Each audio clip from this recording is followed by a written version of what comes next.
This is FYI News 13, brought to you by SSPTV and the Hazleton Standard Speaker. For your information, the Cougar players at the Hazleton Area High School are making history this weekend. We have the story next.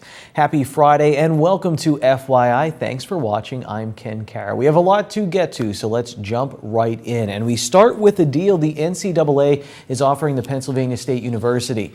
In the deal, the NCAA would agree to let the $60 million Penn State was fined be spent in Pennsylvania for child protection, and they would also restore the 112 wins vacated by the football program after the Jerry Sandusky scandal. The agreement will have to get the okay from the NCAA board and the Penn State Board of Trustees. Center County State Senator Jake Corman and State Treasurer Rob McCord are plaintiffs in the case against the NCAA, questioning the validity of the consent decree signed by the NCAA and Penn State that brought about heavy sanctions on the university. This proposed deal comes about before a February trial date in this case. Meanwhile, the Paterno family issued a statement that read in part, quote, "Today is a great victory for everyone who has fought for the truth in the Sandusky tragedy," unquote. It went on to say, quote, "This case should have always been about the pursuit of the truth, not the unjust vilification of the culture of a great institution and the scapegoating of coaches, players, and administrators who were never given a chance to defend themselves," unquote. And in other news and locally now, the cold weather has taken its toll on the blood supply in our area. Both Miller Keystone Blood Center and the American Red Cross are reporting that the supply is down, but the need is not. You can help by donating at the Red Cross Chapter House in West Hazleton this Monday from 8:30 a.m. to 12:30 p.m. Drives are also scheduled for next Friday, January 23rd at the Laurel Mall from 11 a.m. until 4 p.m., Monday, January 26th from 2 p.m. until 6 p.m. at the Graham Building at the Penn State Hazleton campus, and January 29th at the Citizens Fire Company in Weatherly. Walk-ins are welcome, or you can call 1-800-RED CROSS for more information. Meanwhile, Miller Keystone hosts blood drives twice a month at the Satellite in Hazel Township Complex on 27th Street. Drives are the first Friday from 7 a.m. until noon and the fourth Friday from 1:30 p.m. until 6:30 p.m. For more information, call 1-800-BA-DONOR or visit www.giveapint.org. The play is called Much Ado About Nothing, but it's really something that it's being performed by the Cougar players at the Hazleton Area High School. Taking on Shakespeare in high school is like a cross-country team saying, you know what, instead of running 3.5 miles, let's just do a marathon. The Cougar players are kicking it up a notch this weekend, and you're invited. Last year, the Cougar players decided to add a third show to their workload. Usually they do a comedy or drama and a musical, one in the fall and one in the spring, and they call it a year. Not only did they decide to add a winter show, they decided to do a play by William Shakespeare. And lights up. Aside from maybe the obvious, and maybe it is the obvious, why do high schools maybe stay away from doing Shakespeare? I think most high schools stay away because of how demanding it is. We're doing the full play of Much Ado About Nothing. There is shorter versions that you could do, but we decided to go with the full show. Some of our leads have over 140 lines to remember in Shakespearean language, which is very different from our language today, so it's very tough, and I think that's why most high schools stay away from it. Oh, Lord, he will hang upon him like a disease. He is sooner caught than the pestilence, and the taker runs presently mad. Seniors Julie Cunfer and Carol Yarich play the leads, Hero and Beatrice. How long have you been involved with doing plays? How long have you been a Cougar player? I started last spring when we did Grease. So How different is this than Grease? Oh my gosh, it's so different. First of all, I had no idea what I was saying initially when I came here, but I got the hang of it. But Grease is just, it's like a musical and everybody knows Grease. So this is just so different from that. The only thing more difficult than learning and remembering all the lines in a Shakespeare play may be explaining how you learn and remember all the lines in a Shakespeare play. Well, getting used to the language is like you're talking backwards with everything you say, and half help, hip hop, hoobada-hoo. You have no clue what you're saying. Everything is alliterations. It's one on top of the other. It's all of your C words, all of your H words, all of your T words, and you pronounce things weird. You would think that you were saying doth, you're saying doth, which, fun fact, yeah, that's how you say it. It's doth, not doth. And everything like that is just completely backwards. But then you get used to it, and you realize that maybe if you're thinking backwards, you'll learn the lines. and that's just how you push through it. You can see Much Ado About Nothing at the Hazleton Area High School this Saturday at 2 p.m. or 7 p.m. and Sunday at 2 p.m. Tickets are $5 a piece, and kids under the age of 5 are free. Here's another reason you'll want to stop by. One of the things that we try to incorporate is a different playing style. Playing, I mean, like, normally when you come see a show here, you sit out there and the acting happens up here. As you can see kind of around here, we have all the seats sitting all around. So this is called In the Round. And with that, we wanted to incorporate a whole different area of audience interaction mixed with Shakespeare and modern day and a comedy as well. I have a correction. Cross-country runners run 3.1 miles, not 3.5.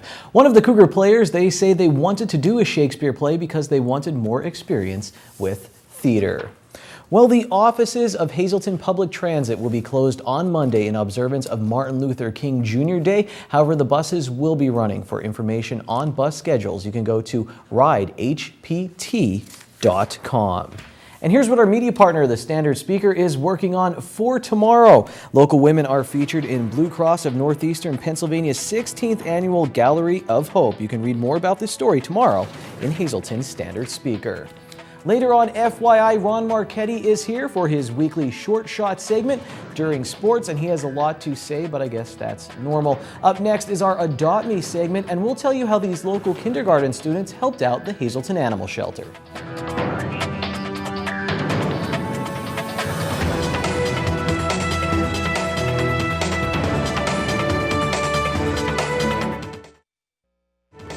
This is FYI News 13, brought to you by SSPTV and the Hazleton Standard Speaker. We're celebrating at Sand Springs. In celebrations, it is the hottest spot to have your wedding.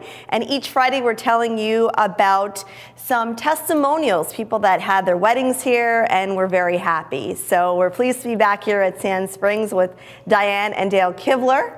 And they are going to tell us about their experience, because I believe you got married in May of 2014, right? That's correct, yes. All right, so the day of your wedding, May is always one of those months we don't know if it's going to rain, we don't know if the sun's going to be out, but unfortunately for you, we had some rain here, right? Yes, I was watching it like a hawk all week, of course, and it was 52% all week. And when we got here, it started to cloud up on us. So I was upstairs with my bridal party getting ready, and I was already in my dress, and I was adamant on having it off at 3:30. Okay. And Stacy came upstairs and she's like, unfortunately, it's starting to rain. Now, of course, in my head as a bride, I want my ceremony outside because the patio out there is gorgeous. Right. Everything's all set up. And I'm going, okay. And she said that she already spoke to Dale, and Dale said, whatever I want. Of course. Of course. Of course he said whatever you want. So, of course, I didn't want to cry. So I'm like, well, just bring it in. Just bring it in. I didn't want to wait. She's like, okay, just give me 10 minutes. So she set up with the staff, which is wonderful. Mm-hmm. And then she came back upstairs 10 minutes later and said, it stopped raining. And she goes, we could set up. Outside is not a problem whatsoever. And I looked at her, I'm like, I'm so sorry. She goes, just give me 10 minutes and it'll be perfect. I love it. And then when I was walking down the aisle, it started to rain, but you can't even tell from our pictures or anything, so. They say it's good luck if it rains on your wedding. Yes, and we came back actually back inside for pictures in the ballroom. It was great. We did pictures by the fireplace behind us and everything, and the sun started shining, so we were able to go back on the golf course and get some pictures, and then it downpoured for dinner. What is your recommendation as far as someone out there was in your spot last year and was planning their wedding and looking for a venue? Right. Actually, we got engaged in 2012, and I was adamant on a hotel wedding. Oh, okay. Because we have a lot of family out of town and a lot of friends out of town, and I just want to give them the convenience of the hotel. Right. They could just go right back upstairs. But Dale found it here. As soon as I saw the pictures, I fell in love. I said, this is it. And the ballroom wasn't here yet. Okay. So all we saw were blueprints. Wow. So we booked it 7 days after we got engaged, and it was the best decision we ever made. Now, Dale, you were able to actually use the facilities the day of, because unlike us brides, you know, that take 3 hours in the morning to get ready, I'm sure you had nothing to do all morning, right? Yeah, in the morning, we actually, a group of my friends and I came up. There was 12 of us total. We played golf the day of the wedding. Nice. And, you know, it was great. Like, all of us got to go out together. We played a little captain and crew tournament. We actually gave a prize out at the wedding to whoever had the lowest score out of all of us. So it was a great time. Did you have the lowest score? Of course not. All right, and for those people out there who are getting married, I know like usually the bride has the final say, maybe not for you. What is your recommendation to any groom out there? My recommendation would be to put your thoughts into it. But you know, in the end, the bride does usually get what she wants. I love you, Daniel. I know why you married this man. The bride always gets what she wants. So when in doubt, just listen to your bride is what you're trying to tell us. Yes. Okay, well thank you guys. I wish you many, many years of good luck. You did have rain on your wedding day, so I think you're set for life. He's a lifer, I think. What do you think? I think so too. Okay, and thank you for joining us here at Sand Springs. Again, each Friday we're talking with brides and grooms who have their weddings here at Celebrations at Sand Springs. Time now for FYI News 13 weather. Here's our third and final weather shot from Greater Hazleton rails to trails. It really is pretty out there during every season of the year. It's winter now and it's cold, but I have some good news. I also have some bad news. Let's start with the bad. In our forecast from the National Weather Service tonight, mostly clear. The low will be 5 and it will feel like -3 thanks to the wind chill. On the extended forecast, here's more bad news. Saturday, mostly sunny, high near 21. It will feel like -1 at night. At night, the low will be 19. Now here's the good news. Sunday, there is a chance of snow before 1 p.m. and then a chance of rain, but our high will be 37 degrees. Sunday night, a chance of snow. The low will be 25 on Martin Luther King Jr. Day. Partly sunny with a high near 29. Monday night, we'll get down to 11. And then on Tuesday, the sun comes out, 26 degrees. Tuesday night will be mostly cloudy with a low of 18. Tonight's forecast is brought to you by the Pines Eatery and Spirits in the Markle Building in downtown Hazleton. Today, I had a turkey BLT with avocado. It was as beautiful as a 72-degree and sunny day. Richie and Mr. Lou will be performing at the Pines tonight from 6 to 10 p.m. plus their full menu until 8 p.m. and then a snack menu until 9 p.m. Well, kudos to the students in Mrs. Kashak's kindergarten class at Holy Family Academy in Hazleton. The students collected items for the Hazleton Animal Shelter. I talked with students Freddie Corrado and Patrick Bonner about what they did to help. We wanted to give treats and toys to the animals, but instead of giving gifts to our friends in our school. We collected a collection of food, treats, and toys for the dogs and cats at the Hazleton Animal Shelter. And what did you bring in? What did you donate? Food. You donated food? Do you have any animals at home? Tell me about your animals. What are their names and what are they? Lizzie. And what's Lizzie? A cat. Congratulations to the students for giving up their own gifts at the Christmas season in class to help the Hazleton Animal Shelter. And now our weekly Adopt Me segment from the Hazleton Animal Shelter.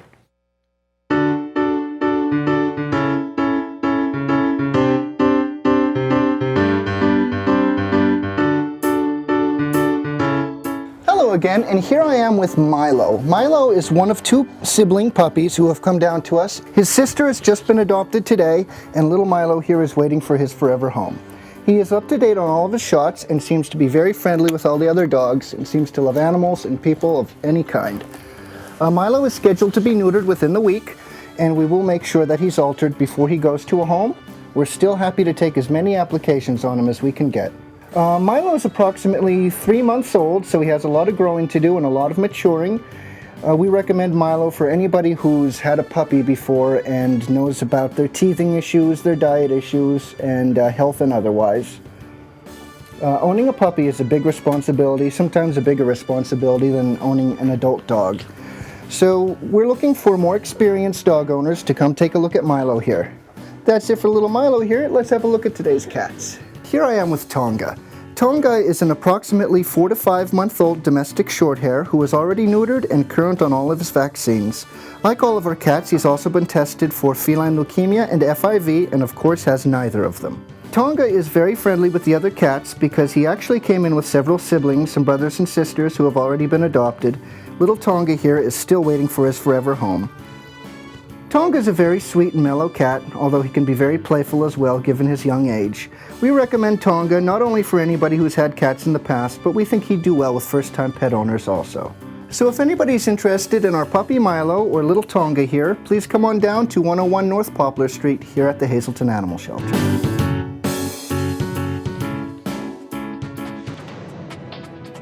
And before we go to break, here's your midday winning Pennsylvania lottery numbers on the green screen. The daily number 078, the big four 6209, Quinto 07215, and Treasure Hunt 1512 13 18. Ron Marchetti and sports is next.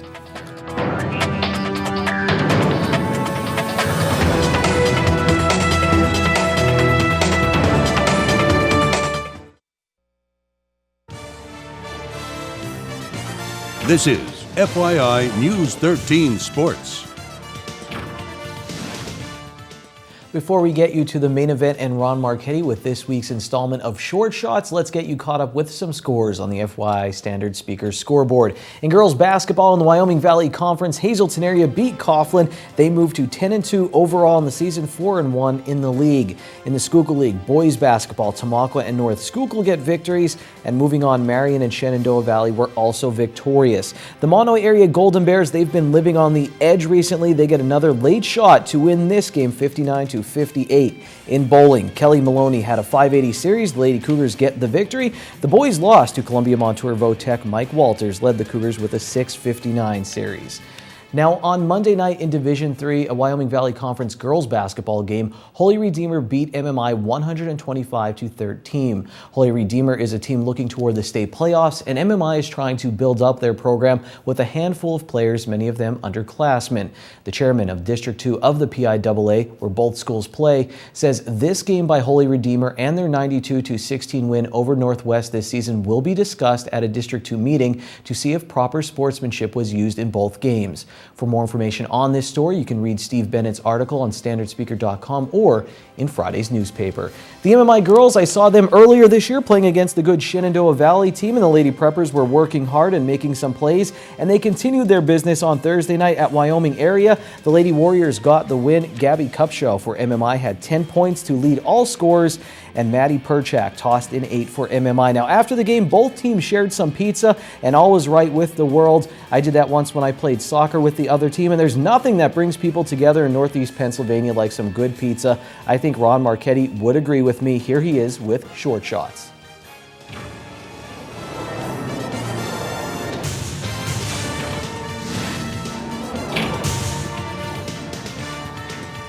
And then there were 4. Seattle, New England, Indianapolis, and Green Bay. Hi, everybody, and happy birthday to my oldest granddaughter, Miranda. It's January 16th, and this is Short Shots. By Sunday night, there will be 2, the Seahawks and the Patriots. Could I be wrong? Yes, but I don't think so. Let's wrap up the week. The Hazelton area boys eased by Tunkhannock by 16 behind 6 3-point field goals, courtesy of Zach Zikoski. Michael Casas also had his career-high 16 points. Then the Cougars paced at Pittston area by 30 in Yatesville. The Cougars are 9-2. Coughlin will be their 10th victim tonight. The Lady Cougars toyed with Tunkhannock on the road before winning by 25. Then they met Pittston area at home. The 2 best teams in the league. Hazelton area lost by 11. Gavial Gals are 9-2 after beating Coughlin last night. They're 10-2. Sorry. The Marion boys and girls both lost to Minersville, but they both won last night. The Colts are 5-7, and the Phillies are 9-4. But the game that drew the most attention this week was the Lady Preppers of MMI losing to Holy Redeemer by 112. More on that in a minute. But first, what else? The Colts stunned the Broncos at Mile High just before Denver coach John Fox got fired.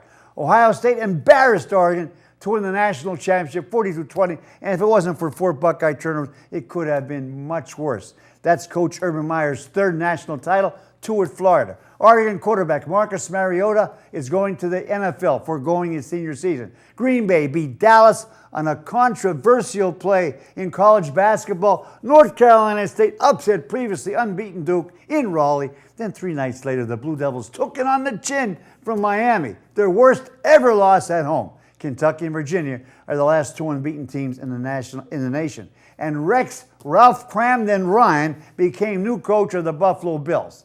Now back to that barn burner in Freeland early this week. I read the winning comments from Chris Parker, Holy Redeemer girls basketball coach. My opinion, El Toro Pupu, mother of God, 42-2 after one, 75-5 after two, 103-7 after three, and the final score of 125-13. I do not buy it that it couldn't be helped. It's pretty difficult to score 125 points in a high school game without a press. That wasn't needed. In an entire second half game that was played under the Mercer rule, that was needed.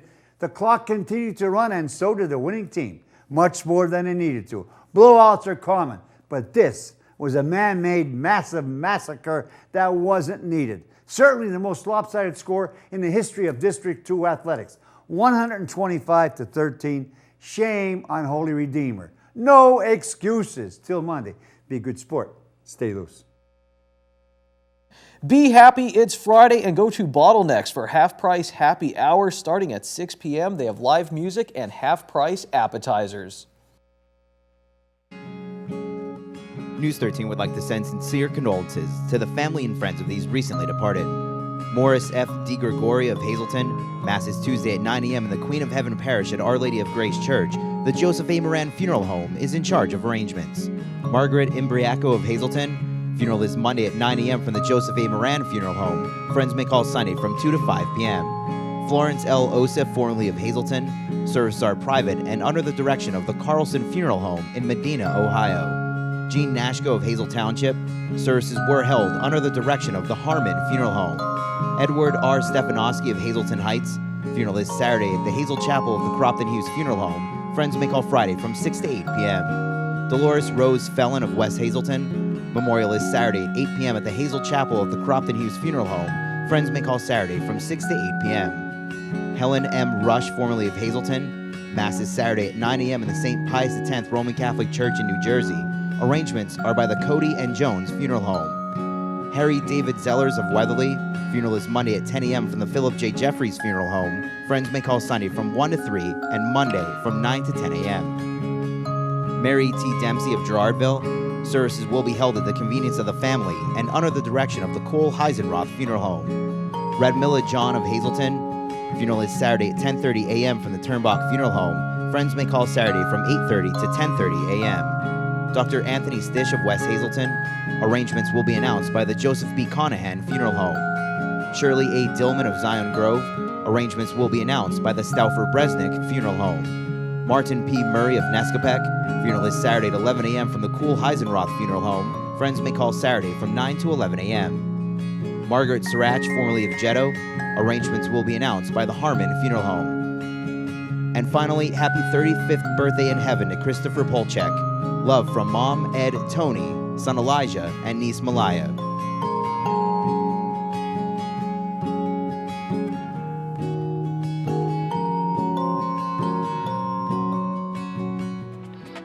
I don't want to rush the weekend, but Monday night, 8 p.m., all new Out of Left Field. You will enjoy it, I hope. Please watch. We'll see you again on Monday. Until then, take it easy, everyone.